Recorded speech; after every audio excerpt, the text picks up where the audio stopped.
In 2004, I was in California. So this guy came to me, asked me a question, says, tell me, how many members do you have in the church? I said, I've got about 350 members. He says to me, how many men do you have in your church? Then I said, I've got 50 men. He says, if you count biblically, you only have 50 members. Jesus fed 5,000. Then I begin to think, I says, wow, that's interesting. So when I came back home, I was ready to start a ministry, reaching out to men. And God says to me, you can't start now. You need to learn. I'll take you to a university where you learn about men. So God took me to Johannesburg prison. When I get at Johannesburg prison, there were about 12,000 inmates. 11,000 of those were men. Only 1,000 were women. So it tells you that your husband is somewhere in prison, in Johannesburg prison. Don't go, yeah. But let me say this. I think when I went to prison, I didn't like it at all. I didn't like it just to go to prison. I remember the first time when I went to prison, and I was the only one who was not wearing a uniform. Everyone was wearing uniform. The inmates and the warders were in uniform. I was shaking. Oh my God, and they took me to Medium B where you have hardcore criminals. So I went there. When I get into Johannesburg prison, I started teaching them in leadership.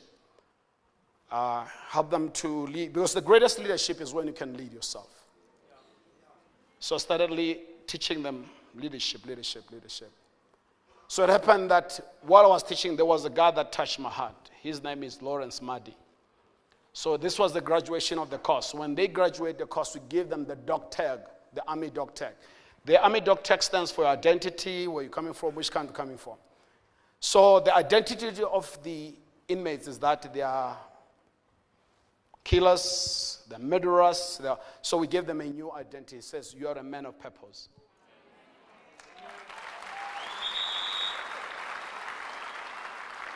So I told my church, stop saying, I want to see Jesus. Stop fasting and praying. Jesus, I want to see you. Stop that prayer. Go see Jesus. He says, I was in prison. You didn't come. I was in hospital. You didn't visit me. That's where Jesus is. Jesus is not in the church. This is just a garage. We fix you so that you can go and see Jesus.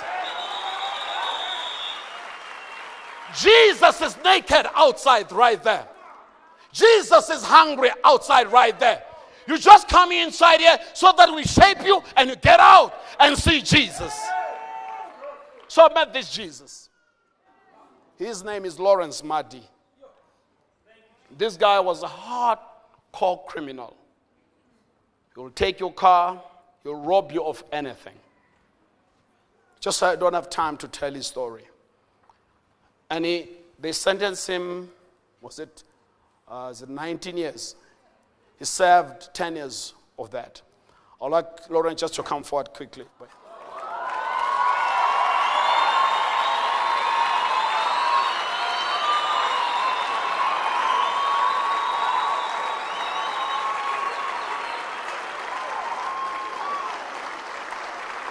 He's my true son.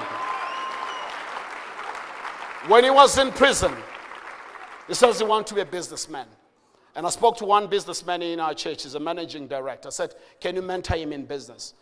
And Bob Villagas, can you please raise your hand? Then he mentored this young man in business.